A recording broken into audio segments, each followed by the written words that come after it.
Thanks for inviting us in. Tonight, new signs of support for the families forever changed by that fiery crash that killed 3 Indiana State University students and seriously injured 2 others. Right now, the 2 survivors, John Moore and Omarion Dixon, are still in the hospital with a long road to recovery. So tonight at 11, we want to kick off our big story from Lafayette. That's where the community is rallying around a former teammate and friend to many. Hitting the field Tuesday afternoon. The Raiders get to work.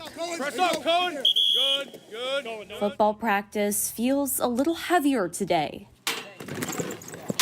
The team not thinking about running drills, but about their former teammate, Omarion Dixon. He was, he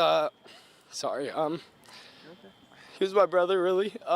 Senior Ben Henderson says Omarion is a tough player, but a great friend, fun to be around. Smiled, laughed, cried, went to work with them, did everything with them, really.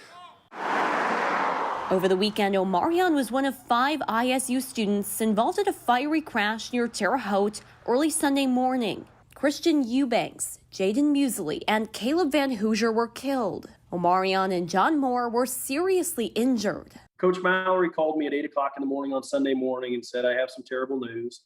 And at that point, we weren't sure if Omarion was going to live. He had some internal bleeding.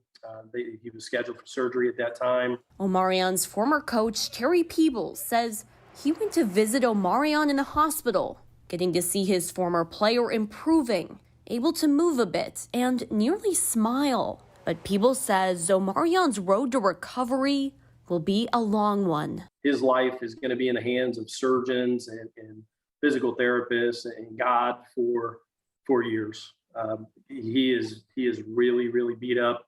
If he wasn't such a big, strong, physical kid, there's no way he would have possibly survived that crash. And so Tuesday afternoon, after practice, Coach Peebles calls his team together. What I am going to ask you to do today is take a minute or two to think about one of our family members. Okay, Omarion is one of our family members. Just form a circle for him as a no. Just let him know we're thinking about him. I'd appreciate it. All right, let's form it up. The team hopeful this small gesture toward their former teammate finds a way into his hospital room. So we just want to send him our prayers, while he's in the hospital and recovering.